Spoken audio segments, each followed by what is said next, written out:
for me, it's like, okay then. So clearly, that is what you value above me and also, then go on about your business. You understand me? Go on, and I'm not saying that in a relationship you're supposed to be identical in terms of your thought patterns. You don't always have to agree, but you must respect their position. And you must come to a space where you realize you weigh things. What is greater? You understand me? What is greater? What is more important? And then he decided to pick that side in that argument. So I said, alright, then you can go, you and your merry way, go along by your business. So in that moment, he was like, it's not working, I'm not doing this. Okay. And I remember that night though, he decided that he was not going to leave until I spoke to him. He decided he was not going to leave my house until we resolved it. Determination, gentlemen. And he didn't. I went in my house, my door was locked, and he was parked at the gate, deciding that he's just not going to leave until we resolve it. He said he was not going to leave until we fix it because, he's spending further with me. So yes, I think that's the only moment I can remember where it was like, no, this is not it. Okay. Yeah. But we worked. So you felt, okay, cool. So a lot of people, when them have that one situation, them use it and them check out completely. So what's one brief thing that you would say to somebody who is perhaps, because you don't know the person who asked this question probably might be going through a similar situation, who is like, as soon as one little thing happens, them use it and fly gone. And I feel that is also social media culture that teaches you that, one slip, you slide and I eat that. Tell us why it is not so wise to always follow that. Alright, so first of all, you are dealing with another human being, Daniel. So look here, not even twins have identical thought patterns. Not even twins have identical views. Them like different things. So what that means by virtue of us being human beings, we are going to have differing views. Right. So you know what that means? Conflict is inevitable.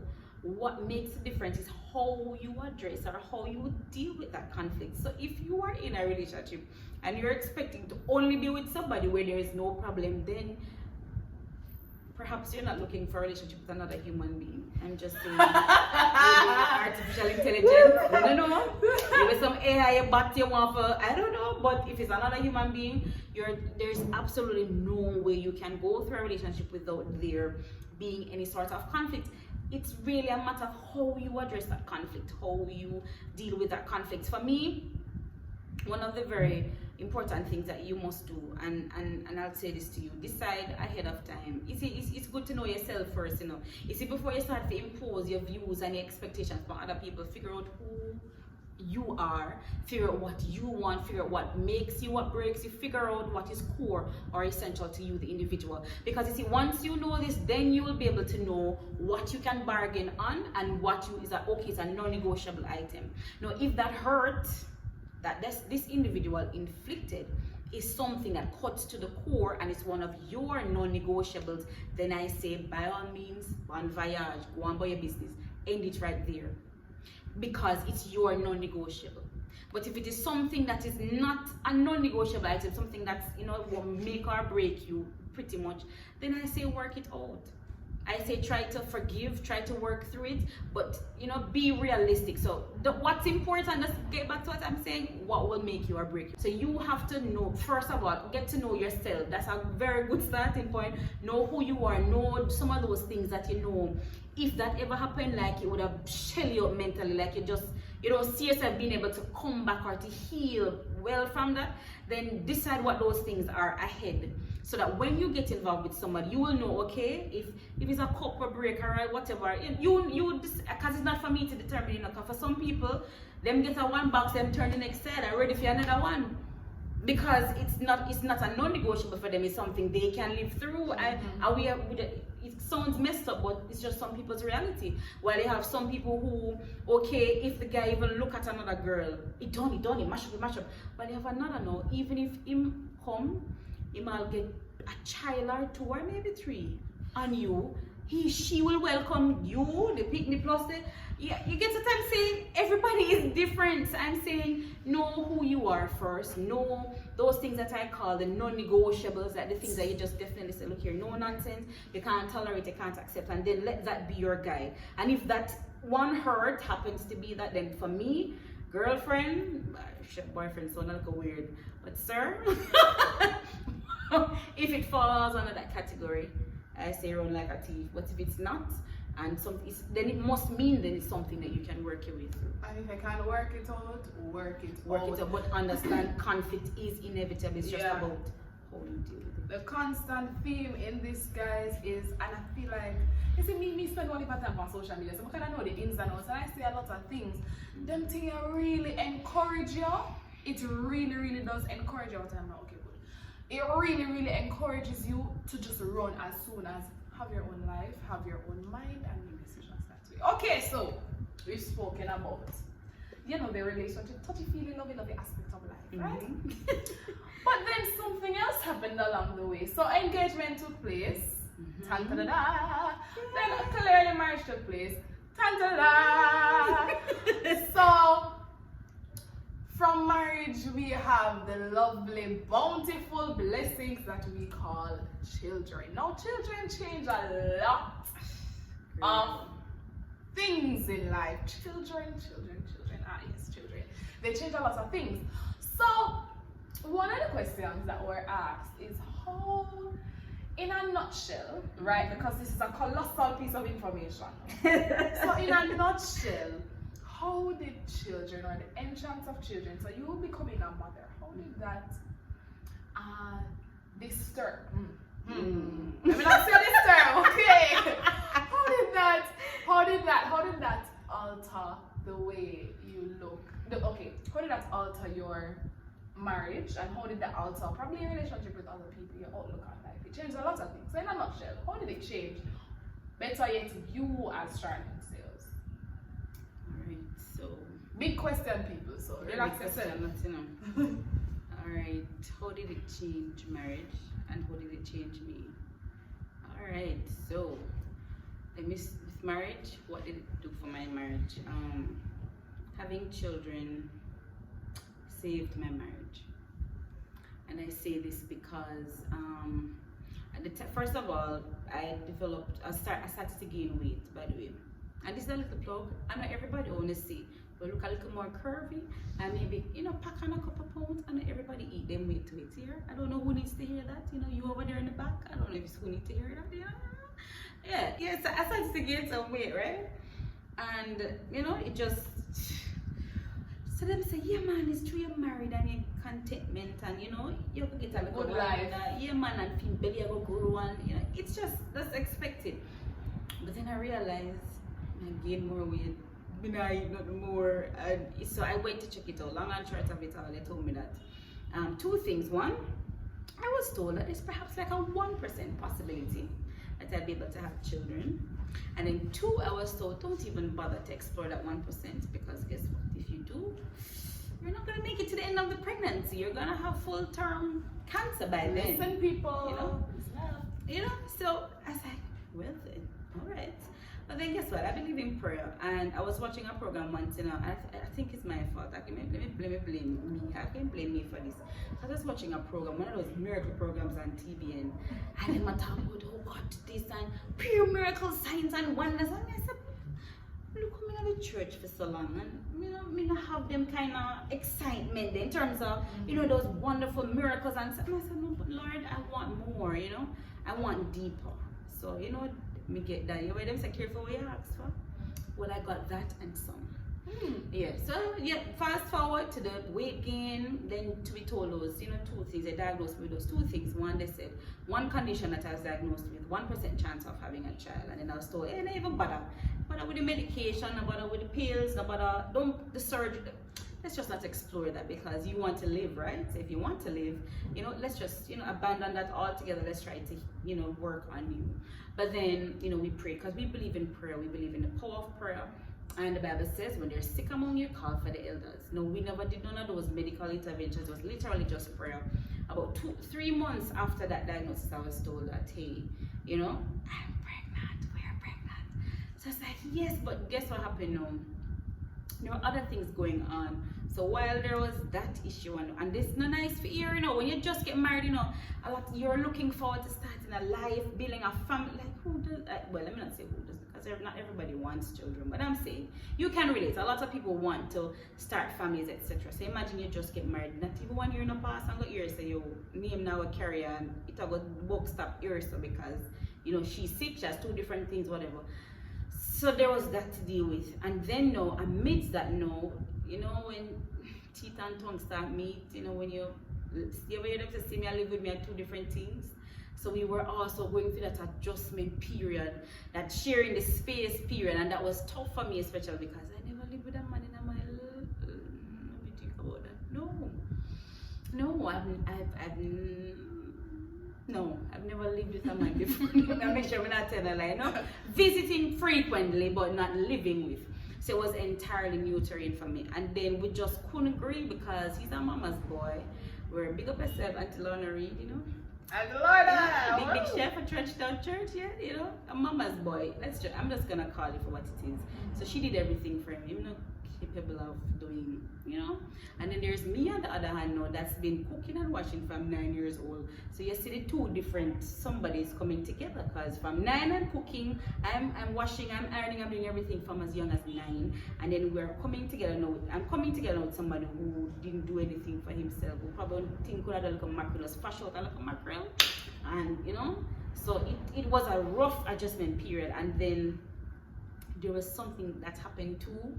I don't know if that's ready yet. Maybe when the book is out, I think I prefer to put that in the book than to put this here. So me pack up my seat and then I creep up every thought and I said, adios, bon voyage, me can't about my business. I up and I left. I did.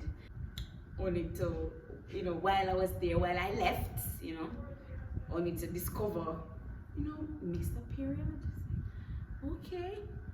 Maybe it's no big deal because my cycle is irregular anyway, so it's no big deal. But then I had to go back to the house because I promised some friends of mine from the US that I would host them because they were coming on vacation. They wanted somewhere to stay, so we couldn't send her there with our family and to somebody which So I had to go back to the house we were renting at the time because me accommodate the friends and me don't promise. And it was while there, housing the friends, that something just said, just buy a little pregnancy test and see what will go on. And then lo and behold, there came the plus sign. Remember what they said? I wasn't expecting it because remember the doctors had said, in a possible blah blah blah what gonna happen, I have to do all of these things. So I wasn't expecting it to happen. But then I realized then and so of course finding out this news now, I couldn't go up and leave because then I'm like, God, I can't do this, I already grew up without a father. I don't know what it's like to have a father. Struggle with a single mother, a single teenage mother. So to go come back now, if you go put my picnic through this, like, great God. So I was forced then, not forced, I guess you could say forced, whichever word you want to use there. But it caused me to reconsider my decision to up and go and say, okay, let's try to work this thing out because now there's a child coming and we just have to fix it. We have to find a way to work this out because there's a child on the way. So a child or first child, I would say, saved our marriage. How did it change me? Boy. Up to that point too, I can't blame everything on a bad marriage, right? But in addition to what was going bad there, me come with one thriller with a baggage, like all heap of things that I didn't work through, I didn't get past, dealing with trauma from rape, from molestation, and I'm talking about multiple times from as young as age 6 all the way up to age 19. We're talking about rejection, this idea that, oh, you're not good enough, you're not come to nothing. Your granny come and have a much picnic with a much different last name, you're gonna come join the throng. Your mother drop out of school and have you're gonna come breed to and have I'm sorry, I said that you're gonna come, you're gonna get pregnant and you're gonna come like her. You're not gonna accomplish anything. The kind of things that I struggled for a very long time with trying to push it, like trying to prove everybody wrong, like I'm not going to be this. So I've always, yes, I wanted to break that generational curse. I wanted to change that narrative. So I had all of that. I've always felt inadequate, no matter where I went, even at church, because my mother named Mrs. So and there's no Mr. on her arm. Me always appear all broke. When you look as much as me at 12, me that some Fifth Avenue suit, some New York and Company suit. I was like, really? Not because we could afford it, but because the hand-me-downs I would get, me just have to wear whatever I get. So I've always felt like I don't belong. So, you know, I struggled with that, struggled with, you know, rejection, depression. So, of course, you know what gonna happen to me. You know, anytime there's any kind of trauma, like we just sink right into depression. So I was heavy, let me tell you, depressed, like not eating, not sleeping, can't function. I mean, that's how crippling depression can be. So at the time, I literally had no reason to live, and I got to the point where I was like, God, I can't suffer for my entire life. I've suffered in so many ways, and if you come now in a marriage, if you come suffer again, me say no, kill me now. I said, God, I want to die because I cannot do this. I cannot take on another round of suffering. So at that point, I had zero reason to live. But when I remember, I did say to you, however, with the diagnosis and whatever, I prayed and I said, Lord, I know you can. I know you are able. And if you've done miracles and you've come through in such marvelous ways for other people, saying, you can do it for me too, you can do it. So I prayed for this child. I prayed for a child. I prayed and I said, Lord, I needed to, because I've always wanted to have children. So amidst the feeling like I want to die, I mean, I have no reason to live because I felt like you where them talk about jump out a pot in a fire. That's how I felt like I just made a move across. And that's how I felt hopeless, in despair. So with the news of this child, there's actually a little poem I wrote. It's on I probably should take a picture and send it to you one of these days, but there's a poem that I wrote for them. And the first, I think one of the first or second lines pretty much says that they gave me a reason to live. And it's not an exaggeration, it is real. Like, I had lost all hope. I really didn't believe that you know, and this is coming from somebody who would have attempted suicide once before. So it wasn't hard for me to sink back into that place where, like, me just give up on this life. So when I got the news of the first pregnancy, I was like, God, yes. I felt like I had a purpose to live. I had a reason to live. I know I had something. So in other words, instead of sitting there and curl up in a shell and I cry and like, oh, I just want to die. No, because I had this life carrying in me, I felt like I owed it. The Lord gave me this miracle. The Lord entrusted me with this child. So I had a job. I had a task to protect this child with everything I had in me. So I changed completely. I moved from not wanting to live to, if you blow to all palm, it's like, I want to dash some olive oil on you. Right? Like, I wanted to protect my child at all costs. I got into a protective mode, like I can't explain. Like, I just got so protective and I fought tooth and nail. I did everything in my power to make sure that this baby would have gotten here, you know, safe. So he gave me a reason to live. My firstborn is a boy. Gave me a reason to live, and I fought for him. And then it made me see life differently too, because then I was a little bit more nurturing, you know. I became more loving.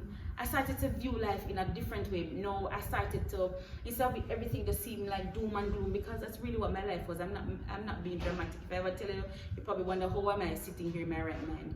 But life has always been this way, one way for me, which is down. But then somehow this child also gave me hope, because I was like, okay, Lord, I cannot allow him to get not even a taste of the sadness, the bitterness. Him can't feel not when me go through. So you see, because of that now, everything just seem bright now. I start look for hope in everything, sunshine. I like my outlook, everything changed as a result of becoming a mother. So yeah, in a nutshell, he saved my life. And of course, baby number 2 came about a year after baby 1. Even though they said I must abort, she took her, she not go, you know, but God. But they always God. They always say.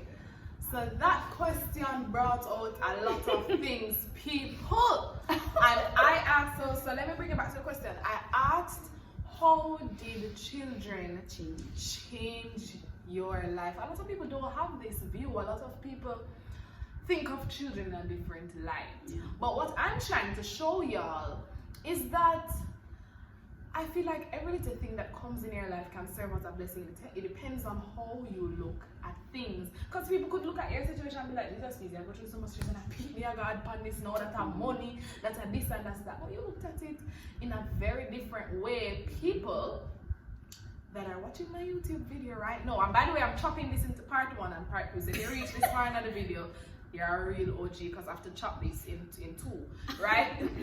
Yeah, so I think the main thing that came out of this video, because you know when Andrew and them look us up, they understand. But yeah, I think the main thing that came out of this video, people, is the fact that it really depends on how you look on things. So there are I think about 3 or 4 points that I've gathered from what you have said to me, Auntie Sharilyn. One thing is, before you enter a relationship, know yourself and be practical. Know your non-negotiables and what you are willing to negotiate, and it can help you to navigate. It's not going to make things easy, but it will help you to navigate. Another thing is is inevitable. Right, conflict is inevitable. That's the second thing. Conflict is inevitable. So if you locked up into the fairy tale idea of love, this is your sign to step out. Step out, you get, because it's not gonna get you anywhere. Number 3 is, and the most important point I would say, is your life is different from everybody else's life. God write your story differently. It's not gonna be the same. And she literally just said it for you in a piece of her life story. People, you need to hear that half. Honestly. You will have that heard the half, but she dropped a little hint for you. So if you did a listen, you will know what's coming. So you just stay tuned for that. Auntie Sharilyn, we're almost at 15 minutes. You can't believe we're talking 15 minutes. That's crazy. That is so crazy. But people, I feel like this is the birth of something new, and you christened it, Auntie Sharilyn. Congratulations. I don't know what I want. I think I'm gonna call this Danny Speaks TV Make We Reason episode 1. And I think I might have other people, because I think I like this kind of wholesome vibe. You know what I mean? So thank you, Auntie Sharilyn, for christening this. Your name has gone down in history of Danny Speaks TV. Yes. She has 2 lovely children, folks. She has been married for how many years? This is year 12, so December 6th will mark 12 years. December 6th of 2021 will mark 12 years since she has been married. They also have the Sayles International Music Ministry going on strong right now. I have every single album in my Apple Music. I kid you not, folks. This kind of sound like an award show, but anyway, I present to you who we have been talking to for the past 50 minutes. Sharilyn Sayles, Minister Sharilyn Sayles, Auntie Sharilyn to me. Yes, thank you so much for staying here with us and having this conversation. Thank you so much, Auntie Sharilyn, for driving down here to talk to me for my little manga channel. Guys, don't forget to like, comment, share, and subscribe if you enjoyed this video. Subscribe for more, because trust me, honey, I have a lot more coming, okay? I think send me a family picture so I can like insert it right here so people can know what's going on. So I'm gonna insert that right here. So 1, 2, 3, 4, 5. Picture gonna go right there. Yeah, guys. So thank you so very much for watching, and I will definitely see you next time. So say bye, Auntie Sharilyn. Bye.